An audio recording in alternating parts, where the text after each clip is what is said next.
Hello friends, कैसे हैं आप सब। स्वागत है आपका पॉजिटिव इनबॉक्स हिंदी पर। और हमेशा की तरह मैं आज भी आपके लिए लेकर आया हूं एक बहुत ही दिलचस्प कहानी। तो चलिए बिना किसी देरी के शुरू करते हैं हमारी आज की स्टोरी।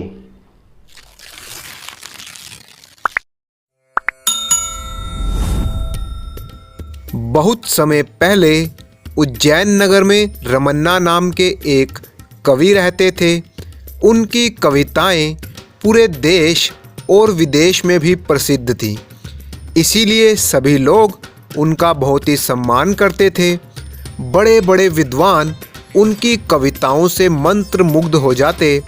समय समय पर राज दरबार में होने वाले किसी भी समारोह में उनको जरूर बुलाया जाता था। रमन्ना जब भी नगर में किसी भी रास्ते से गुजरते तो लोग हाथ जोड़कर उन्हें प्रणाम करते थे। छोटे तो छोटे, बड़े भी रमन्ना को देखकर उनके लिए रास्ता छोड़ देते।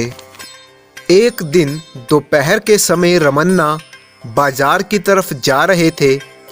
जिस सड़क पर वो चल रहे थे उनके दोनों तरफ जामुन के पेड़ लगे थे। वो पेड़ पूरी तरह से जामुनों से लदे पड़े थे। काले काले रसदार जामुन देखकर रमन्ना के मुंह में पानी आ गया। लेकिन रमन्ना को पेड़ पर चढ़ना नहीं आता था और वो जामुन के पेड़ थे भी बहुत ऊंचे।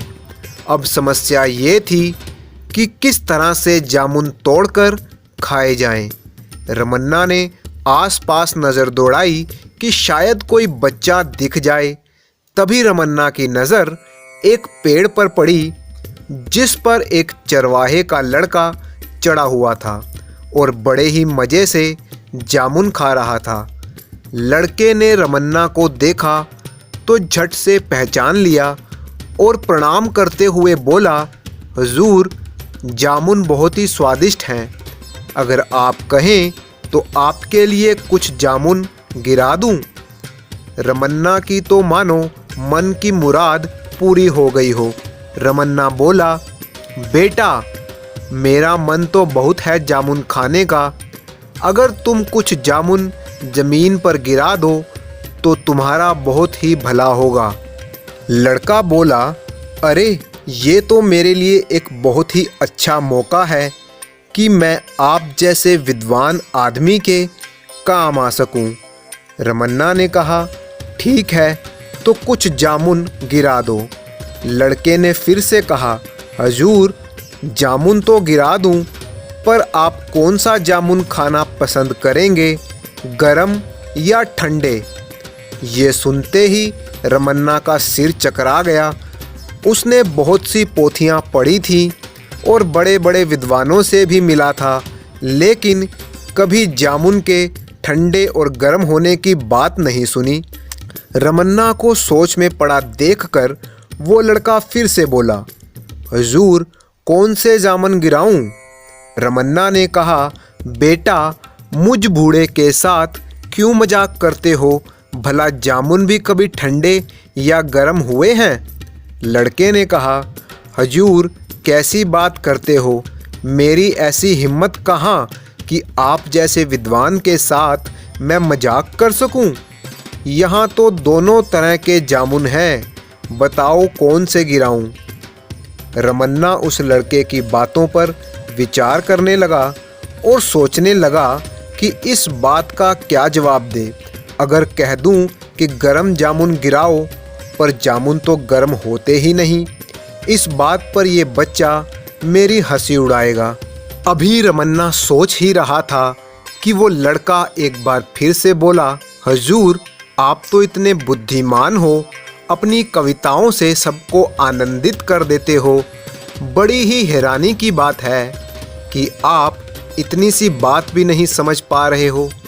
सोचते सोचते रमन्ना तंग हो गया। उसने कहा, भाई, तू नहीं मानने वाला, चल कुछ गरम जामुन ही गिरा दे। मैंने तो आज तक ठंडे जामुन ही खाए हैं, आज देखूं जरा गरम जामुन का स्वाद कैसा होता है। उस लड़के ने हंसते हंसते पेड़ की डाली को जोर जोर से हिलाया। काले काले रसदार जामुन की मानो बारिश सी होने लगी। पके हुए जामुन सीधा जमीन पर गिरने लगे और उन पर धूल मिट्टी भी लग गई। रमन्ना ने स्वाद चखने के लिए एक जामुन जमीन से उठाया और बड़े ही प्यार से फूंक मार मार कर खाने लगा। ये देखकर पेड़ पर बैठा लड़का हंसने लगा और चिल्लाया, हुजूर, कैसा लगा गरम जामुन का स्वाद? रमन्ना ने जामुन चूसते हुए कहा, बेटा, ये जामुन तो ठंडे हैं। लड़का बोला, कैसी बात करते हो हुजूर, अगर जामुन गरम नहीं है तो आप उसे फूंक फूंक कर क्यों खा रहे हो? रमन्ना लड़के की बात सुनते ही सन्न रह गया। अब वो इस बात का क्या उत्तर देता? एक चरवाहे के लड़के ने अपनी वाकपटुता से उसे हरा दिया। वो कुछ लज्जित सा महसूस करने लगा। तभी वो लड़का नीचे उतर आया। रमन्ना ने उसे गले लगा लिया और कहा, सचमुच जामुन तो गरम ही हैं, तभी तो मैं फूंक फूंक कर खा रहा हूँ। दोनों साथ साथ हंस पड़े और हंसते हंसते ही अपने घर की तरफ चले गए। दोस्तों, इसी तरह की इंटरेस्टिंग स्टोरी अभी आपके मोबाइल स्क्रीन पर दिखाई दे रही है। अगर आप उसे देखना चाहते हैं तो उस पर क्लिक करें और उस स्टोरी का मज़ा लें। Thank you for watching.